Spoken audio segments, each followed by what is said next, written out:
Masayang nakatingin si David kay Esther habang nakatayo ito sa kanyang harapan. "And now, I pronounce you husband and wife. You may now kiss the bride." Ngiting tugon ng pare at agad namang tinanggal ni David ang belo na nasa mukha ng kanyang asawa. Dahan-dahan niya itong hinalikan at dinama ang labi ng dalaga. Sa isang iglap, makalipas ang ilang taon sa araw ng kasal ni David at Esther, nagkaroon sila ng 2 anak, isang babae at isang lalaki. Masayang-masaya ang dalawa sa simula. Lahat ay kanilang nagagawa at napupuntahan, ngunit biglang nag-iba ang ikot ng mundo matapos matali ang dalawa sa isa't isa. Naninibago si Esther na may taong nagsasabi sa kanya ng kanyang dapat gawin at naghihigpit sa kanya sa tuwing may gusto siyang gawin na ayon ng kanyang asawa. Mas lalo namang nagbago ang lahat ng ito nung nagkaroon sila ng 2 anak. "Hi, hon," bati ni David sa kanyang asawa na nakaupo sa kama. Alam niyang siya ang hinihintay nito, kaya naman hinalikan na lamang niya ito sa pisngi, ngunit umiwas si Esther. "Bakit ngayon ka lang?" tanong nito at tinanggal ang suot nitong reading glasses. "Sorry, Han, marami kasing ginagawa sa trabaho, kaya ngayon lang ako nakauwi. Kailangan na kasing tapusin." Tugon nito, ngunit hindi umimik ang asawa. "Huwag ka mag-alala, babawi ako ha. Tulog na ba ang mga bata?" tanong nito na ikinatango lamang ni Esther at tinalikuran ang kanyang asawa. Pinatay nito ang ilaw at natulog na lamang. Palaging ganun ang nangyayari sa kanilang 2 mag-asawa. Kaya naman, nasasanay na lamang si Esther dito. Ngunit may pagkakataon na napapaisip si Esther kung nakatali pa ba sa kanya si David o hindi na, dahil sa mga pinapakita nitong kilos na kakaiba. Kinabukasan ay maagang nagising si Esther para ipaghanda ng almusal ang kanyang asawa at mga anak.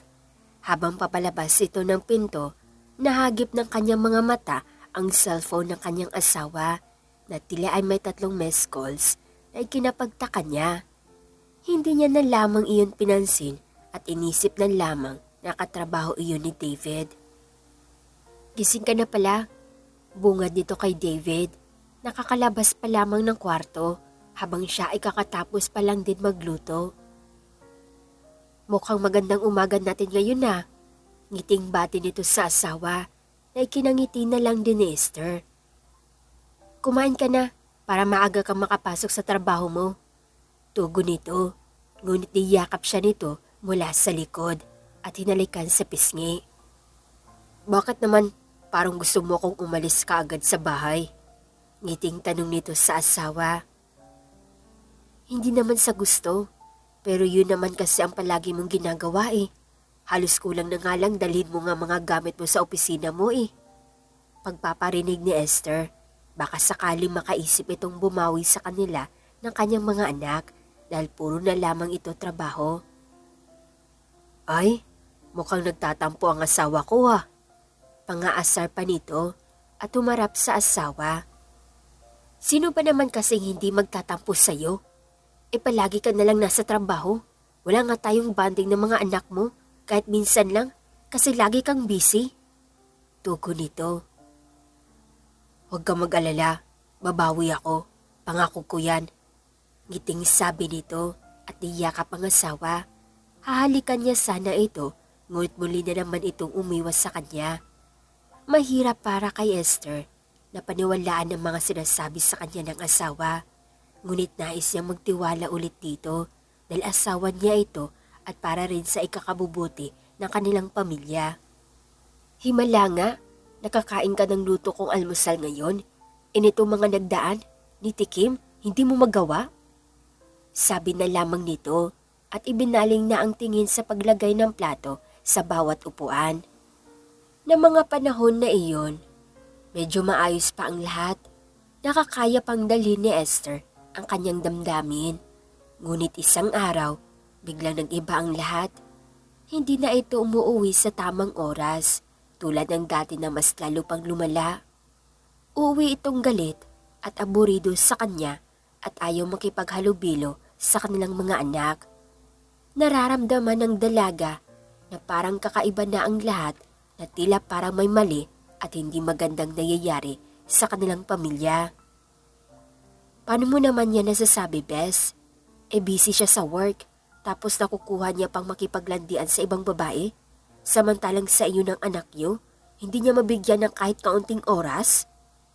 Nagtatakang tanong ni Jenna sa kanyang kaibigan na si Esther. Hindi Iba ang kutob ko. Ibang-iba na siya, Jenna. Hindi na siya tulad ng dati. Noon, pag-uwi siya, maayos naman. Oo, gabi-gabi na. Pero hindi tulad ngayon, na uwi siya ng gabi tapos lagi pang galit. Na para bang irritable siya, tapos pag pinagmamasdan ko siya, kakaiba ang kilos niya. Paliwanag nito. Nako, Bes ha, mukhang iba na yan. Mukhang kailangan mo nang alamin kung anong totoong ginagawa ng mister mo sa trabaho. Paalala nito. Ewan, hindi ko alam. O baka ako lang talaga ang mali? Tanong nito. Alam mo, Bes, sa mag-asawa, kailangan pantay yung treatment. Sa trabaho man yan, sa pamilya o sa sarili, dapat lahat ng responsibilidad mo na bibigyan mo ng pansin.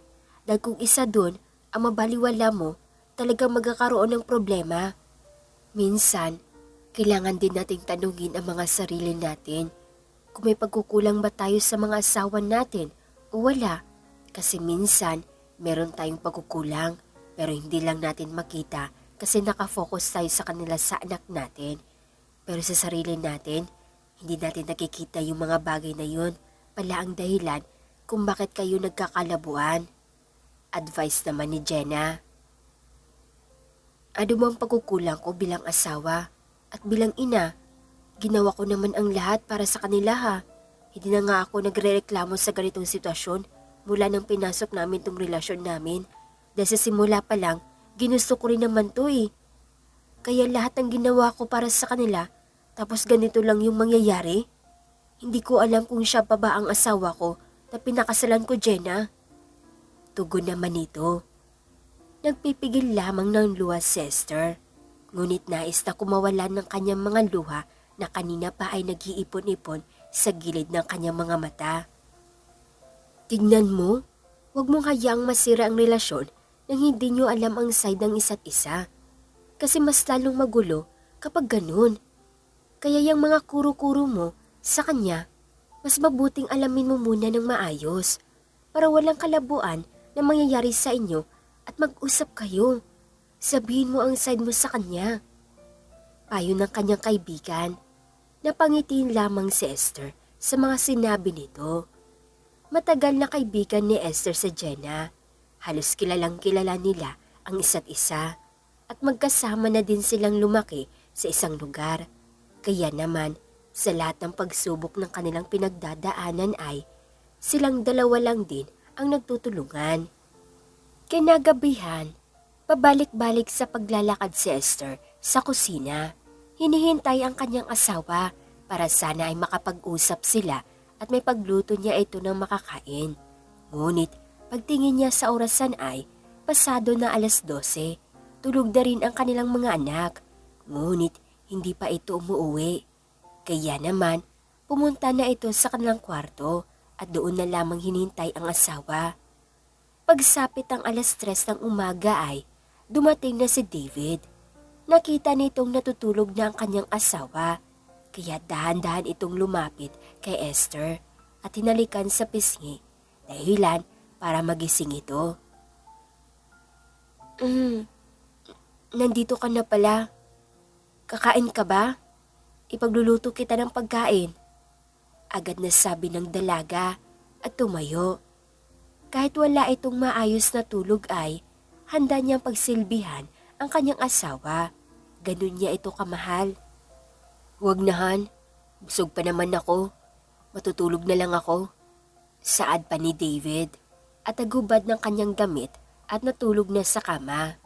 Napaupo na lamang si Esther habang pinagmamasdan niya ang kanyang asawa na tila walang nangyari, na parang hindi ito umuwi ng umaga at parang wala pang pakialam sa kanya na naghintay ng pag-uwi niya hanggang sa mag-umaga. Napabaliskad si Esther dahil sa liwanag na tumatama sa kanyang mukha mula sa bintana. Nakapikit ito, ngunit kinakapan niya ang kanyang asawa na nasa tabi niya lamang. Ngunit hindi niya ito maramdaman, kaya agad niyang minulat ang kanyang mga mata at nakitang wala naman siyang katabi sa kama. Agad itong tumayo at tumingin-tingin sa paligid. Napatingin din ito sa orasan at nakitang 8:00 na ng umaga. Naalala nito na kailangan niya magluto ng almusal dahil gising na ng ganung oras ang kanyang mga anak. Ngunit laking gulat nito na makitang kumakain na sa lamesa ang kanyang 2 anak. "Hi Mama! Good morning!" Bati ng mga ito sa kanya. "Good morning!" Tugon niya naman sa 2 at kapwa itong hinalikan sa pisngi. "Nasaan ang papa niyo? Siya ba ang nagluto niyan?" Tanong ni Esther na itinango lang ng 2 at nagpatuloy sa pagkain. Napangiti ito na makitang ginawa iyon ng kanyang asawa para sa mga bata dahil minsan niya lang iyon gawin. Nagluto ito ng corned beef na paborito ng mga bata at hotdog na ipinalaman sa tinapay. "Ano kayang nakain nun? Ba't yung nagluto ng almusal?" Tanong ni Esther sa kanyang sarili at palihim na ngumiti. "Mga anak, magbihis kayo. Pupunta tayo sa mall. Bibili tayo ng mga laruan niyo." Ngiting sabi nito. "Talaga Mama? Bibili tayo ng airplane? Gusto ko yun Mama!"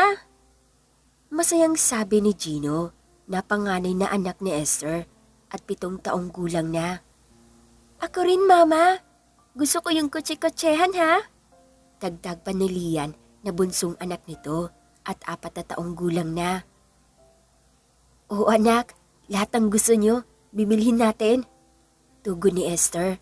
Lahat ng gusto ng kanyang mga anak ay binibigay niya sa tuwing maluwag siya sa mga gastusin. Kahit pa kaya nilang bilhin ang lahat na mabagay para sa kanyang mga anak ay may mga panahong hindi niya iyon ginagawa para hindi ma-spoiled ang kanyang mga anak dahil gusto din nilang ipakita sa mga ito na hindi porket may pera sila ay lahat mapapasa kanila. Kailangan din nilang paghirapan kapag gusto nilang makuha ang isang bagay. Yun ang tinuturo ni Esther sa kanyang mga anak habang bata pa ang mga ito. "Mama, gusto ko to. Bilhin natin to ha, ang ganda." Sabi ni Lian. "Sige anak, kunin mo." Tugon naman ng ina nito. "Ako rin Mama ha." Saad naman ni Gino habang masayang nagmamasyal ang 3 sa mall. Biglang may nahagip ang mga mata ni Esther sa isang coffee shop na nasa loob din ng mall. "David?" Tanong nito sa sarili at pinagbasdan ng maayos ang kanyang nakitang lalaki na may kasamang babae. "Ma, halika dito tayo." Pag-aaya ni Lian sa kanya, kaya naman hindi niya magawang lapitan ang nakita niyang lalaki. Sigurado itong si David ang nakita niya dahil kahit kamay lang nito at kahit nakatalikod dito ay alam niyang asawa niya iyon. "Ma, bilisan mo po. Ang ganda dun oh." Dagdag pa ni Gino. Hindi nakatanggi si Esther dahil hinihila nito ang kanyang mga kamay papunta sa kung saan. Kahit palibangin ni Esther ang kanyang sarili at isiping hindi iyon ang kanyang asawa, palagi pa rin itong pumapasok sa kanyang isipan hanggang sa pag-uwi ng bahay. "Mama, tignan mo ang ganda diba?" Sabi ni Lian habang pinaglalaruan ng kanyang mga biniling kotse-kotsehan. "Oo anak," ngiting tugon na lamang nito habang tinatawagan sa cellphone ang kanyang asawa na hindi naman sumasagot kahit pa nakailang missed calls na ito. Ngunit naisip nito na baka sobrang busy lang si David kaya hindi nito masagot ang tawag niya. Sa kabilang banda naman, "Salamat babe ha. Alam mo, napaka-sweet mo talaga." Malambing na sabi ni Trisha kay David habang hawak nito ang mga Louis Vuitton, Chanel at mamahalin pang mga gamit na pinamili nila sa mall. Basta ikaw, babe. Tugon naman ni David at hinalikan ang babae. Naupo silang dalawa sa sofa na nasa loob ng kanyang opisina nang maramdaman niyang nagva-vibrate ang kanyang cellphone sa bulsa. Nakita nitong tumatawag si Esther. Ngunit hindi nito pinansin ang asawa at isinawalang bahala na lamang kahit panapansin ito ng babae. Hindi mo ba sasagutin yan? Tanong ni Trisha. Hindi na. Wala naman atang importanteng sasabihin yun, kundi puro lang sermon sa akin. Bakit? Ano ba laging sinasabi sa'yo? Kesyo daw, wala akong oras sa kanila at parang wala akong pakialam sa mga anak namin. Ito nga ako nagtatrabaho para sa kanila para may makain sila, di ba? Dagdag pa nito na ikinatango na lamang ng babae. Hay nako, asawa nga naman talaga. Tanong lang, babe, ano ba nagustuhan mo sa kanya? Nung nakita ko ngayon, parang manang hindi marunong manamit. Well, maganda naman siya, pero mas maganda naman ako sa kanya, ano? Dagdag pa nito na ikinatawa na lamang ni David. You know have your own beauty, Trisha. And yes, alam kong mas maganda ka kaysa sa kanya. Pagsasang-ayon naman ito. 3 taon na nagsasama si Trisha at David habang walang kaalam-alam si Esther sa mga ginagawa nilang dalawa. Hindi din ni Esther nahuhuli ang dalawa sa akto dahil masyadong pinoprotektahan ni David ang kanyang kabit. Hi! Good evening, ma'am. Bungad na bati ng isang babae na sumagot ng tawag mula sa telepono ng kumpanya nila ni David. Hi! Good evening. Pwede ko bang makausap si Mr. David? Tanong ni Esther. Sorry po, ma'am. Maaga pong umalis ng opisina si sir. Tugon naman ng babae. Ganun ba? Wala ba siyang appointment ngayong araw? Wait, ma'am. Tignan ko po sa schedule niya. Tugon nito at agad tinignan ang schedule ni Mr. David. Ma'am, wala naman po siyang ibang appointment ngayon. Bukod po dun sa pinarisked niyang isang meeting kay Mr. Chin. Bakit daw pinarisked? Hindi ko po alam. Matapos niya pong sabihin yun kanina, umalis na po siya at hindi na po siya bumabalik. Natahimik si Esther nang marinig niya ang mga iyon. Tila ba bigla siya nagkaroon ng takot na may ibang ginagawa si David na hindi niya alam. Ganun ba? Salamat ha. Nagtatakang ibinaba ni Esther ang kanyang cellphone nang malamang umalis na ng opisina ang asawa. Ngunit hindi pa ito umuwi. Hindi rin sinasagot ang mga tawag niya kaya malakas ang kutob niyang ang asawa yung nakita niya sa mall. Ginabi ka na naman? Bungad na sabi ni Esther sa kanyang asawa, nakakapasok pa lamang sa kanilang kwarto. Gising ka pa pala? Gulantang na tanong nito. Siyempre, asawa mo ko Tugon ni Esther at tumayo. David, nakalimutan mo bang may asawa at anak ka na? Kasi nagtitiis lang ako sa'yo. Lagi kang umuwi ng ganitong oras, galing sa trabaho. Kahit wala naman ng trabaho ng ganitong oras.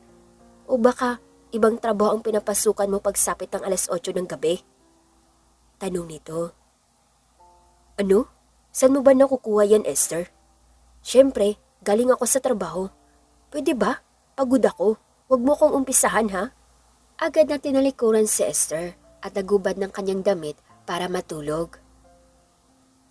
Talaga?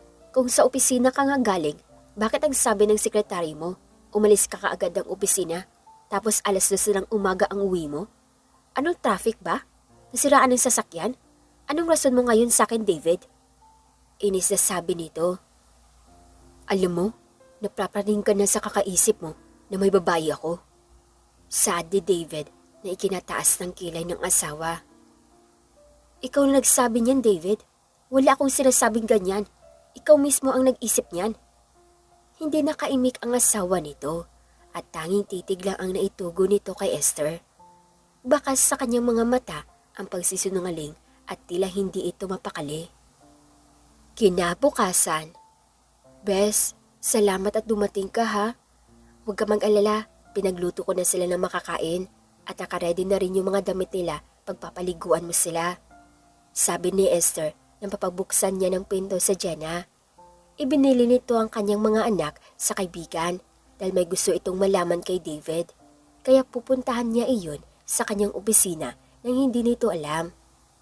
Sige Bes, ako na ang bahala dito. Ingat ka ha. Basta ang sabi ko sa'yo, huwag ka magpapadala sa galit mo kung sakaling totoo ang hinala mo. Paalala nito sa kaibigan. Pagdating ni Esther sa kumpanya, pinagtitinginan siya ng mga tao roon at binabati ng good morning. Ngiti lang ang tinutugo nito sa mga tao at patuloy na naglakad papunta sa opisina ng kanyang asawa. Alam ng mga employee na siya ang asawa ng kanilang boss at dati rin nagtatrabaho doon si Esther, kaya kilala siya ng lahat. Hi ma'am, good morning po. Bati ng isang babae sa kanya. Babalik na po ba kayo sa trabaho? Ngiting tanong pa nito. Nako hindi. Pupuntahan ko lang si David. Nandyan ba siya sa opisina niya? Yes ma'am. Pero ang sabi niya po, huwag daw po siyang istorbohin kasi nag-uusap daw po sila ng kliyente niyang si Ma'am Tricia. Dagdag pa ng babae. Tricia? Gulantang nitong tanong. Yes ma'am, pero asawa ka naman po niya, kaya pwede ko naman po sigurong pumasok. Sige, salamat. Ako na ang bahala. Agad na pinuntahan ni Esther ang opisina ng kanyang asawa. Hindi na ito kumatok o tumawag man lang sa kanya. Malakas ang kutob nito na hindi niya kliyente ang babaeng kausap niya. Nagulat ito nang makitang nakalak ang pinto. Mas lalo siyang nagtaka dahil hindi naman dapat nakalak ng pinto kapag nakikipag-usap sa kliyente. Habang pilit na binubuksan ni Esther ang pinto ay, bigla na lamang itong bumukas at tumambad sa kanya ang babaeng sinasabi nitong kliyente si Tricia. Oh, excuse me, sabi ni Tricia na ikinagilid ni Esther.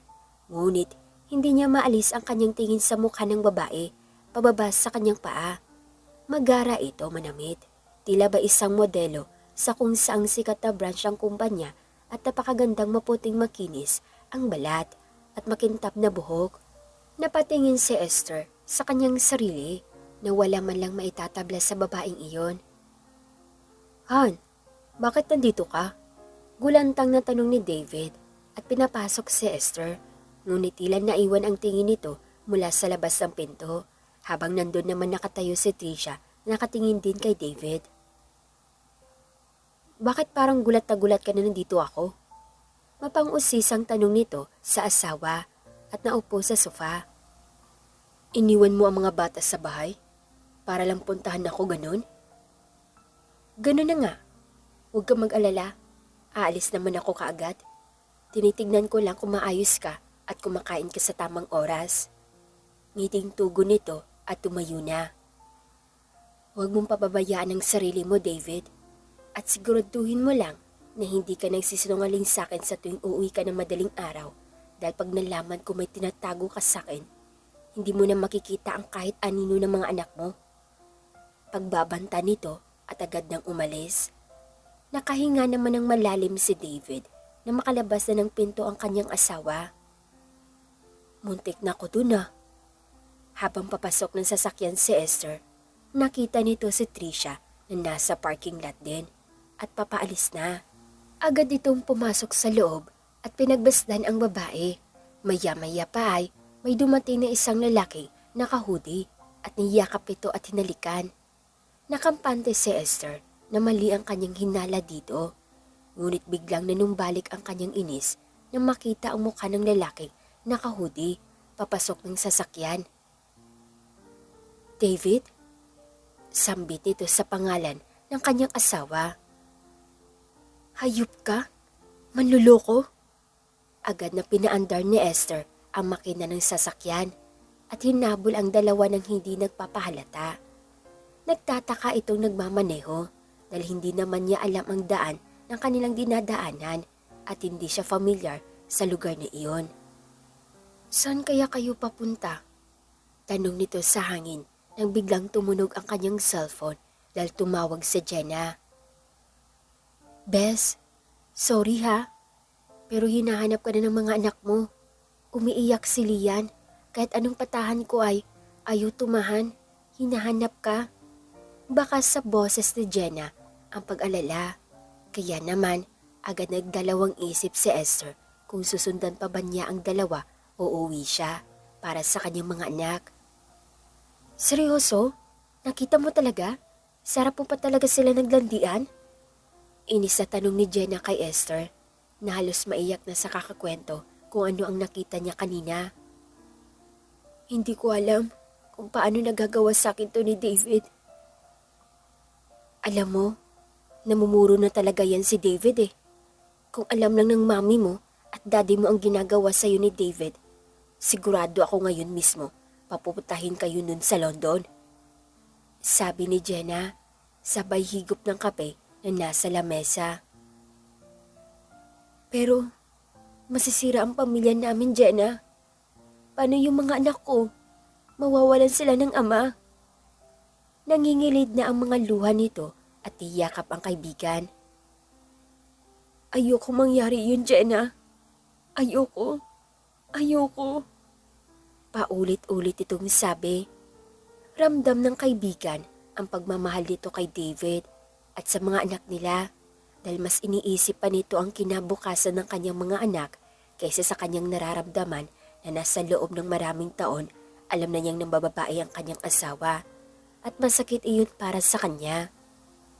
Buti umuwi ka pa, tanong ni Esther sa kanyang asawa nang halikan siya nito sa pisngi habang nakaharap sa salamin at inaayos ang buhok. Anong gusto mo doon ako tumira sa office? Tanong nito na ikinaharap ni Esther. Office? Office ba talaga ang gusto mong tirahan? O dun sa baba? Hindi natuloy ang sasabihin ni Esther nang biglang bumukas ang pinto at pumasok ang dalawa nilang anak. Mama, Papa, pwede ba dito kami matulog? Natatakot po kasi ako eh. Nagkatitigan na lamang ang dalawang mag-asawa, ngunit pilit na ngumiti ng matamis si Esther para sa kanyang anak. Sure anak, tugon nito sa bata. Mama, tawag ni Gino sa kanyang ina. Tinignan naman ni Esther ang anak para usisain kung bakit siya tinawag nito. Nakahiga na silang lahat sa kama at nasa gitna ang dalawang bata, ngunit hindi mapakali ang mag-asawa sa kanilang pag-aaway na hindi pinapakita sa mga anak. Mahal niyo po ba si Papa? Nagulantang si Esther nang marinig ang tanong ng kanyang anak, kaya naman tinignan niya ang asawa nakatingin din sa kanya. Oo naman anak, mahal ko si Papa, sagot nito.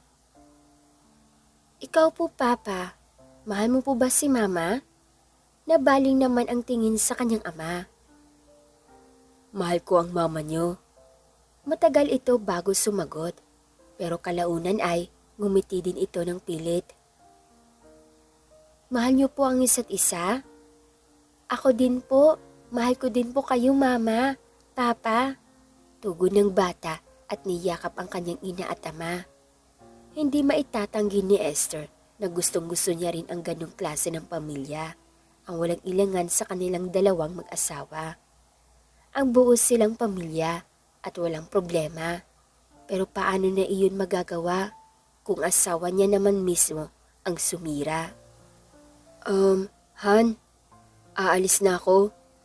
At saka nga pala, bukas hindi ako uuwi. Pagpapaalam ni David kay Esther habang nag-aayos siya ng relo.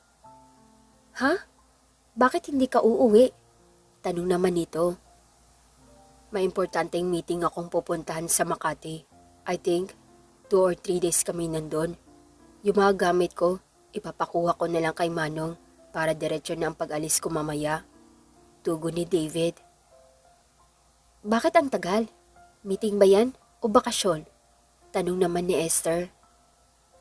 Han, importante sa akin ang kliyente ko at siya mismo ang nagsettle ng meeting na yon.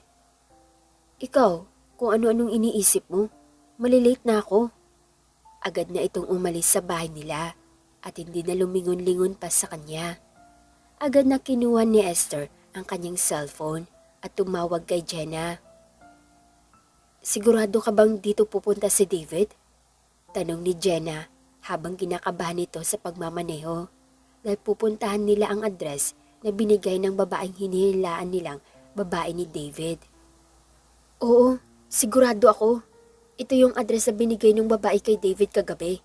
Habang tulog siya, tinignan ko ang cellphone niya para makasiguro kung may iba siyang babae at nakita ko ang conversation nilang dalawa. At nabasa ko pa na magkikita sila ngayon at ito yung address na binigay ng babae. Kaya hindi ako maaari magkamali, Jenna.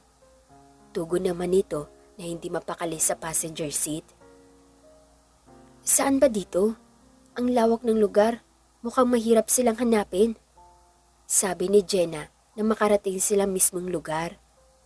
Naglilibot-libot ang tingin si Esther hanggang sa makita nito ang sasakyan ng kanyang asawa. Nandito nga sila. Tugon nito at tinuro ang sasakyan. Sakto namang may lumabas sa bahay na nasa harapan ng sasakyan nito. Yun ba yung sinasabi mong Trisha? Malanding babae kung makakapit kay David? Kala mo naman linta? Inis itong sabi at tinanggal ang seatbelt na suot niya para bumaba ng sasakyan, ngunit agad naman itong pinigilan ni Esther. Wag, sundan na lang natin kung saan sila pupunta.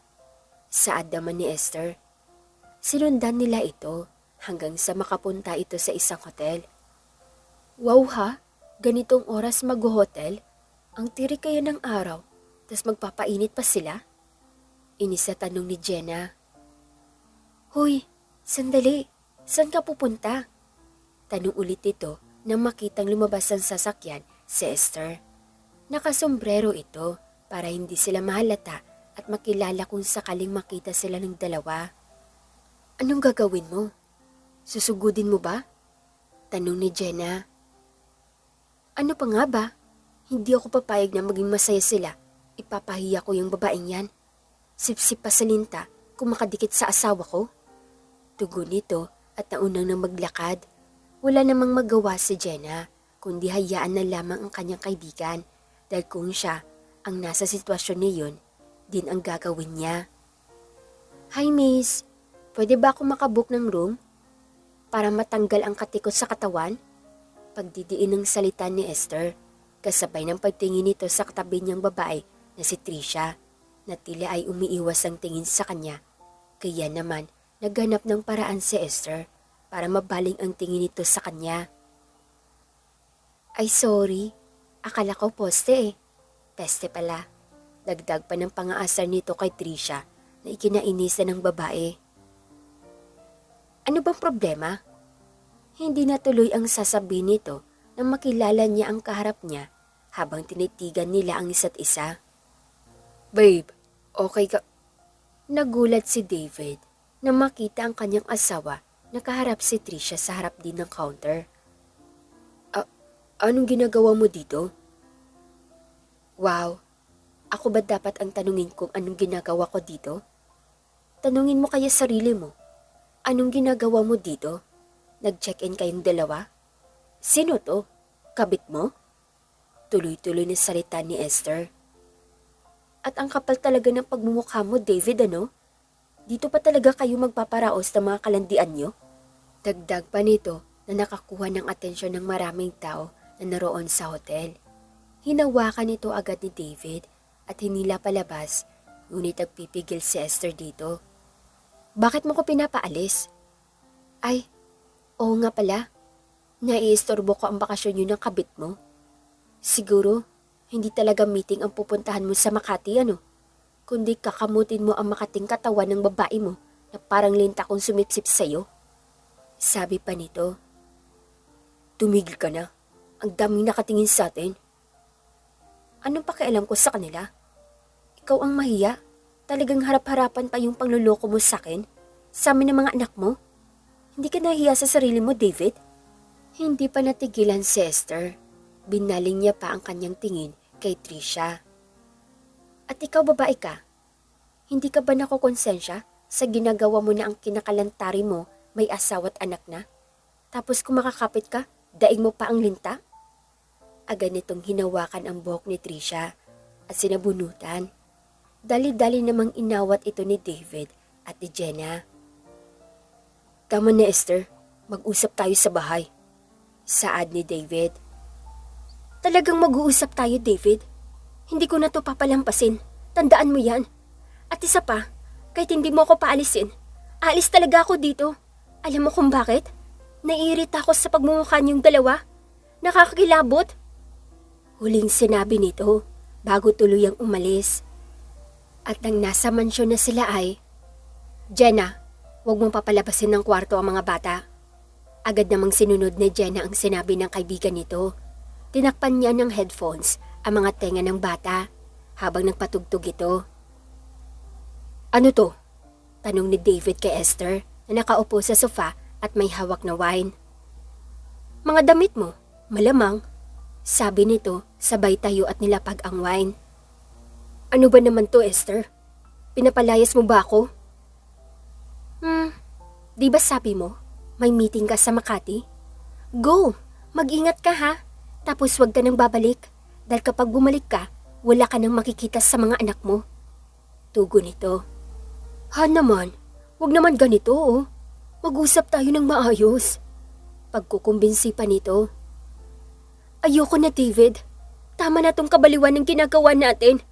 Pagod na ako. Tugon naman ni Esther at tumalikod sa asawa. Huminga ito ng malalim bago nagsalita. Alam mo, ang saya-saya ko na nakilala kita. Hinarap ko yung mga magulang ko na nag-aapoy sa galit dahil ikaw ang pinili kong pakasalan kaysa sa lalaking pinili nila para sa akin. David, hindi ako nagsisi na pinakasalan kita, na pinili kita, kasi mahal kita. Sa loob ng maraming taon, David. Humarap ito sa kanyang asawa bago ituloy ang kanyang sinasabi. Alam kong matagal mo na akong niloloko. Alam kong hindi lang si Trisha ang kinalantari mo sa trabaho. Alam kong saan ka galing gabi-gabi. Paano ko nalaman? Taas kilay nitong sabi.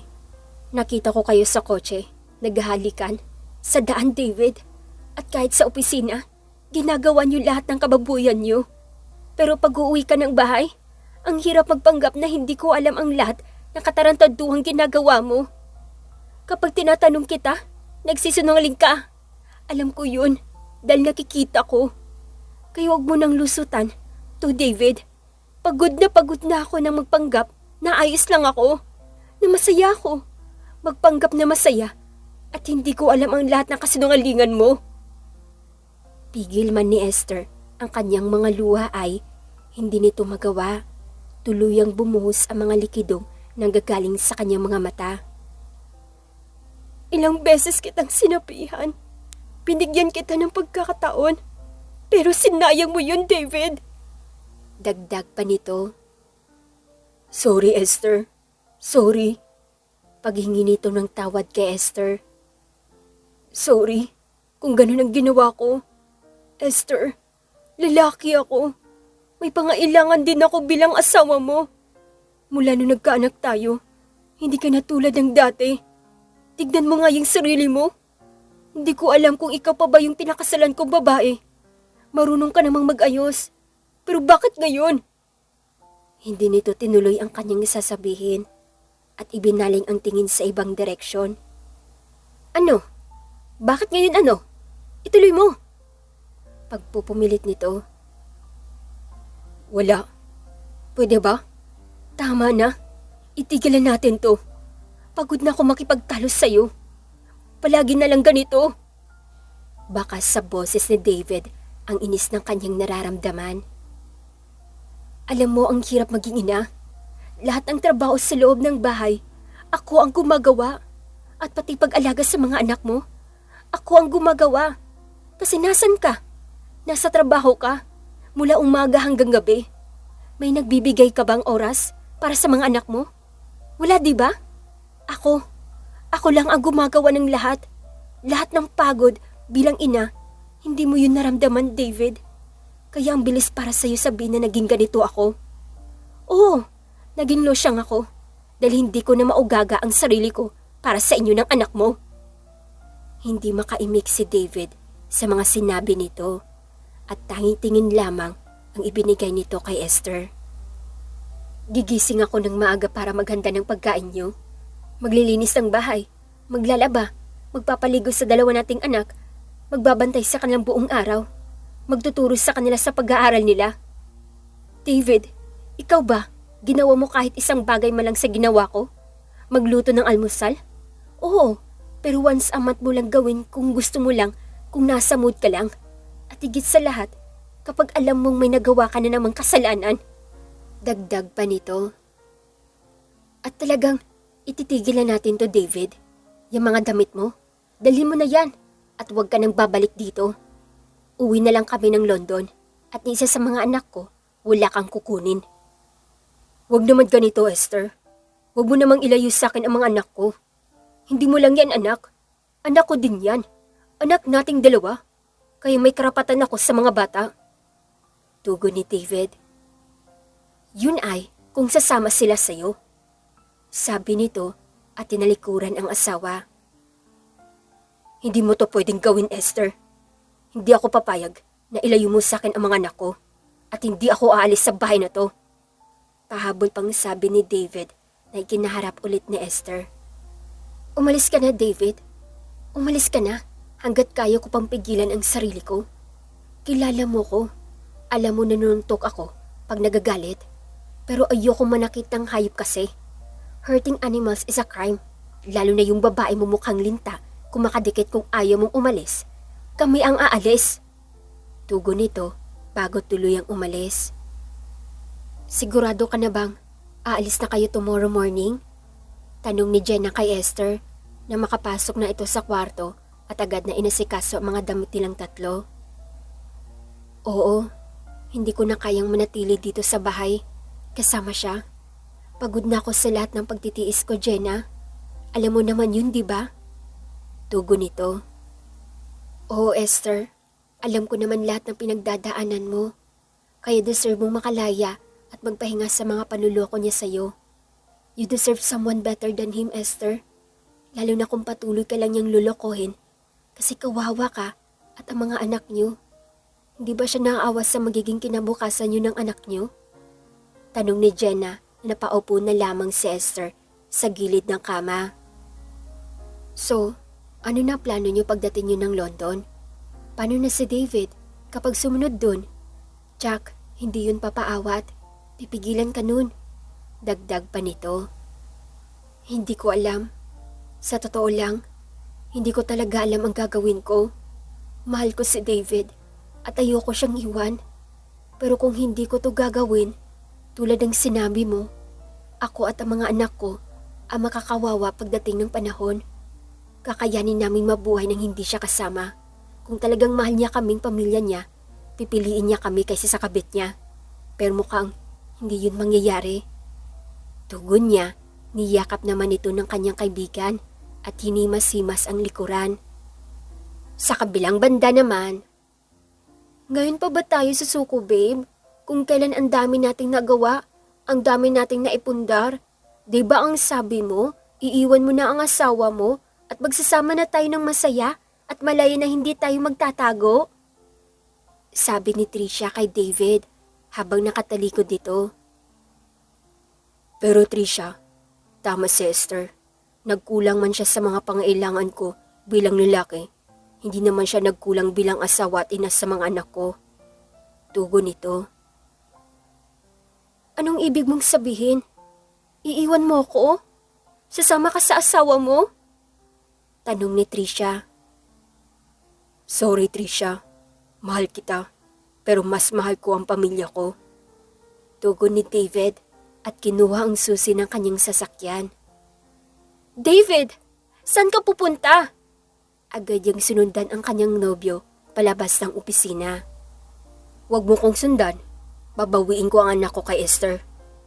Tumigil si David sa harap ni Tricia at sinabi ang katagang iyon. Ano ba, David? Kung ayaw na sa'yo ng asawa mo, hayaan mo na. Nandito naman ako. Mahal kita. At sabi mo, mahal mo din ako, di ba? Tugon naman ito. Nahihibang ka ba? Ano ko ang nakasalalay dito? Kapag hinayaan ko silang makaalis, hindi ko na makikita ang mga anak ko. Naiintindihan mo ba ako? Napalakas ang boses ni David nang sabihin niya iyon. Kaya naman, nabaling ang atensyon ng mga tao sa kanila. Dahilan para agad itong umalis at hindi na hinintay pa ang sasabihin ni Tricia. Tulalang nakatayo si Esther habang naghihintay sila ng kanilang sasakyan ng eroplano sa airport. Nagulat ito nang bigla siyang kalabitin ng kanyang kaibigang si Jenna at inabot ang bag sa kanya. Paano yan, Bes? Mag-iingat kayo sa London, ha? Alagaan mo ang sarili mo. Saad nito. Salamat, ha? Ikaw rin, mag-iingat ka dito. Call-call na lang tayo pagdating ko doon. Tugon naman ni Esther. Mama, hindi po ba natin kasama si Papa? Tanong ni Gino. Hindi anak pero magkikita pa naman kayo ni Papa ha. Pagsisinungaling nito sa bata, mahirap para sa kanyang ganung sitwasyon pero gusto niyang bigyan ng leksyon ang kanyang asawa para hindi na ito umulit pa sa mga panuloko sa kanya. Esther, hindi ka aalis hanggat hindi mo iniiwan ang bata sa akin. Sigaw ni David. Agad namang nataranta si Esther na makitang naroon si David dahil alam niyang pipigilan sila nito at kukunin sa kanya ang mga bata. Ngunit hindi ito papayag na makuha niya ang mga bata nang walang pababago sa asawa. Ano ba, David? Huwag kang manggulo dito. Wala kang pakialam kung saan ko dadalhin ang mga bata. As usual, wala ka naman talagang pakialam sa amin ng mga anak mo Tapos ngayon, natataranta kang habulin sila dahil nagising ka na sa katotohanan? Tugon ni Esther. Please, mag-usap tayo ng maayos. Huwag ganitong bigla na lang kayong aalis. Pagmamakaawa nito. Nag-usap na tayo at buo na ang desisyon ko, David. Tugon ni Esther. Please, huwag mong ilayo sa akin ang mga anak ko. Pakiusap, magbabago na ako. Hindi na kita ulit sasaktan. Hindi na kita lulokohin. Handa ako magbago. Huwag mo lang ilayo sa akin ang mga anak ko. Bakas sa mukha ni David ang pagmamakaawa nito kay Esther. Dahilan para lumambot ang puso ng asawa. Dahil mabait at maawain si Esther sa konting suyo at paghingi ng sorry ng asawa ay agad itong nakukuha. Parang kailan lang, ako ang nagmamakaawa sa iyo na bigyan mo kami ng atensyon ng mga anak mo, David. Parang kailan lang, ako ang umiiyak sa harapan mo at nagmamakaawa na magstay ka para sa aming mag-ina mo. Pilit na pinipigilan ni Esther ang kanyang luha habang inaalala ang kanyang nakaraan nung unang beses na nahuli niya itong may kasamang iba. David, hindi ito unang beses na niloko mo ako. Hindi ito unang beses na nalaman kong may iba ka. Natatandaan mo ba yung unang beses? Isa pa lang ang anak natin noon at nagawa mo na akong lokohin. Pero sumugal ulit ako. Tiniis ko ang lahat ng sakit, David. Tas inulit mo pa ng pangalawang beses at pangatlong beses hanggang sa panglimang beses mong ginawa ang panluloko mo, David. Hindi na ito napigilan ang sarili at kusa na lamang tumulo ang kanyang mga luha. Alam mo, tanggap ko yung unang beses. Pero yung paulit-ulit mong gawin sa akin yun, David, pinapatay mo na ako. Dagdag pa nito. I'm sorry. Patawad. Napaluhod na lamang si David nang marinig iyon sa kanyang asawa. Ang isang lalaking tulad ni David na gawang umiyak sa harapan ni Esther at humingi ng tawad sa mga kasalanan niyang nagawa sa kanyang pamilya. Paulit-ulit kitang binigyan ng pagkakataon. Pero sinayang mo yun at ang paulit-ulit mong panluloko sa akin, nababawasan ang tiwala ko sa iyo. Saad nito.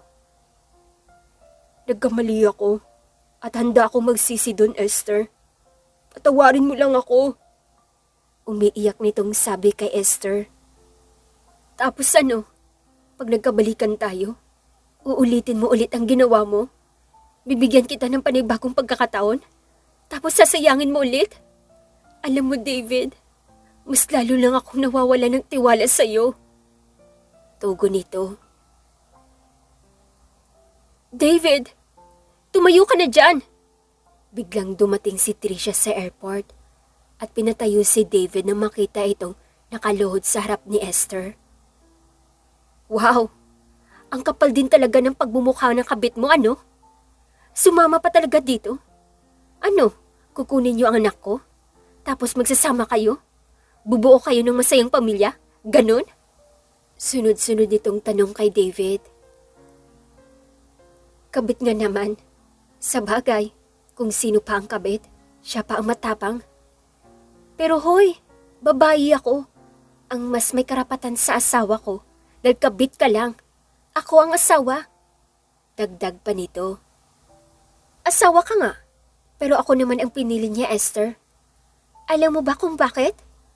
Tanong nito, kasabay ng pagtingin nito mula sa paapatas sa kanyang ulo. Dahil ang baduy mo, ang pangit mo, hindi ka ba nahiya sa pagbumukha mo? Tanong nito na ikinainis na ni Jenna.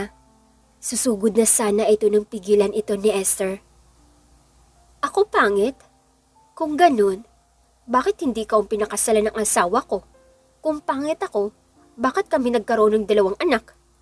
Tanong nito na ikinatameme ng babae. Talagang nasabi mo yun ha? Bakit? Wala ka bang ibang mapupunas sa akin para ipahiya ako kundi ang itsura ko? Taas kilay nitong tanong. Bago ka mamunas sa ibang tao, punahin mo muna yung sarili mo. Baka puna ka ng puna sa itsura ko, pero yung kalandian mo, hindi mo mapuna sa sarili mo. Dahil kung kani-kanino ka lang nagpapagamit. Dagdag pa nito. Manahimik ka! Sigaw ni Tricia at sinampal si Esther. Ngut ngumiti lang ito at muling tumingin kay Tricia. Bakit? Natamaan ka ba? Tanong nito na mas lalong ikinagalit ni Tricia at agad na sinabunutan si Esther. Ano ba? Tama na, Tricia. Agad na pinigilan ni David ang dalawa. Hinawakan niya si Tricia at hinawakan din naman ni Jenna si Esther habang ang 2 bata ay hindi maintindihan ang mga nangyayari sa kanilang lahat. Tama na. Tumigil na kayo. Hinila nito si Tricia, dahilan para mabitawan nito si Esther. At talagang kinakampihan mo yung babaeng yan, David? Tanong ni Esther. Wala akong kinakampihan sa inyong 2, Esther. Ang akin lang, wag na kayong mag-away. Ako ang may kasalanan nito, kaya wag kayong mag-away. Tugon ni David. Buti inamin mo.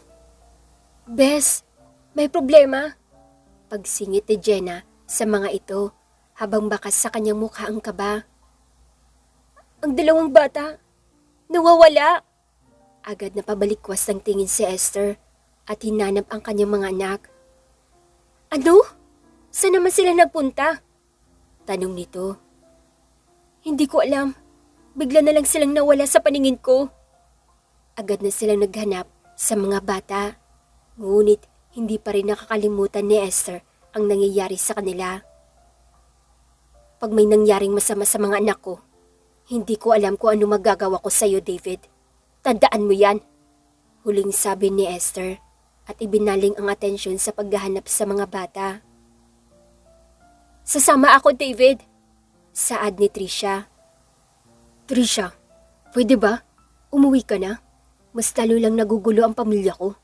Umalis ka na at pakiusap. Huwag ka nang bumalik. Pero, ang sabi mo, ako ang pipiliin mo. Please, Tricia. Forget it. Noon yun. Pero hindi na ngayon. Nagkamali ako nang pinili kita kaysa sa pamilya ko. At ngayon, karma ko to sa akin. Kaya please, umalis ka na. Tugon nito at tumalikod. You're a liar, David. Pinaasa mo ko. Sigaw ni Tricia na ikinaharap ni David sa kanya. Akala mo ba? Hindi ko alam na niloloko mo lang din ako. At all those years, Tricia, Alam kong pera ko lang ang habol mo. Tugon ni David. Ano? Hindi totoo yan. Mahal kita, David. At alam mo yon. Agad naman itong tugon. Huwag mo na akong lokohin. Alam ko ang lahat ng yun dahil nakikita ng dalawang mata ko. Sabi ni David. Hindi ko alam ang sinasabi mo. Pagtatanggi nito. Ito, may maitatanggi ka pa ba? Tanong nito at kinuha ang cellphone. Huwag kang mag-alala. Malapit ko nang makuha ang buong pagkatao ni David. At kapag nangyari yun, mapupunta sa akin ang lahat ng yaman niya. Ay, hindi na ako makapaghintay. Naatat na ako mapasakin ang yaman na meron siya. Ay. Tawang sabi nito mula sa record na ipinlay ni David. Nanlaki ang mga mata ni Trisha nang marinig niya iyon. David, magpapaliwanag ako. Sigaw pa nito, ngunit hindi ito pinansin ni David. Tapos na tayo, Trisha. Kaya tigilan mo na ako. Tugon na lamang nito at iniwan si Trisha. Nasaan na ba ang mga bata? Tanong ni Esther kay Jenna na makalabas sila sa opisina ng mga pulis matapos mag-report sa kanilang nawawalang anak. Hindi ko mapapatawad ang sarili ko kapag may nangyaring masama sa mga anak ko, Jenna. Nangangambang sabi ni Esther. Huwag kang mag-alala, Esther. Mahahanap natin ang mga bata. Inutusan ko na rin ang mga tauhan ko na hanapin sa buong city ang mga anak natin. As of now, wala pang balita. Pero mahahanap natin sila. Huwag kang mawala ng pag-asa. Tugon ni David sa asawa. Kasalanan ko to, Esther. Kaya huwag mong sisihin ang sarili mo. Dagdag pa ni David. Sir, good evening po. May dalawang bata po kasi kaming nakita kanina sa gitna ng kalsada. Naglalakad. Buti na lang po, nakita ko at agad ko silang nahila papunta sa gilid. Kaso ang problema, hindi nila alam kung saan sila nakatira. Natatarantang sabi ng isang di katandaang lalaki sa isang pulis. Naku, yung tatlong pumunta dito kanina, nag-report sila ng dalawang batang nawawala. Baka sila yun. Tawagin mo, Brad. Agad na utos ng pulis sa kasama niyang pulis na agad namang lumabas para habulin ang tatlo. Sandali! Ma'am, sir! Sigaw ng tawag ng pulis sa mag-asawa. Buti na lamang ay agad nila itong narinig habang pasakay pa lamang ni sasakyan. Kayo po yung nag-report ng batang nawawala? Meron po ni-report ngayon na dalawang bata sa loob. Tignan niyo po, baka sila po ang hinahanap niyo. Sabi ng pulis na ikinatakbo agad ng tatlo para tignan ang bata. Lian? Gino? Mga anak! Agad na niyakap ng dalawang mag-asawa ang kanilang dalawang anak na makita ito. Naku, buti na lang ligtas kayo. Nag-alala kami sa inyo. Sabi na lamang ni Esther habang niyakap ng mahigpit ang kanilang anak. Salamat po. Maraming salamat. Walang tigil itong sabi sa mga pulis at sa matandang lalaki. Hindi pa rin kumakalas sa pagyakap si Esther sa kanyang mga anak habang nasa biyahe sila pauwi ng bahay. Nawala ang kanilang pag-alala at kaba sa dibdib na matagpuan nila ito at lalo sinuguro na hindi na ito mawawala sa kanila. Marahil, naisip din ng mag-asawa na dahil sa kanilang away ay naapektuhan nila ang dalawa nilang anak. Pwede ba tayo mag-usap? Napatango na lamang si Esther dito. Nakaupo silang dalawa sa kama na magkatabi. Patawad sa mga nagawa ko, Esther. Alam kong malaki ang pagkakamali at pagkukulang ko sa inyo ng mga anak ko. Pero pakiusap, humingi ako ng huling pagkakataon, pagbigyan mo ako para baguhin at ipakita sa iyo na kaya ko magbago. Pakiusap ni David. Naniniwala ako na kaya mo magbago, na kahit na sino at alam kong kaya mo rin.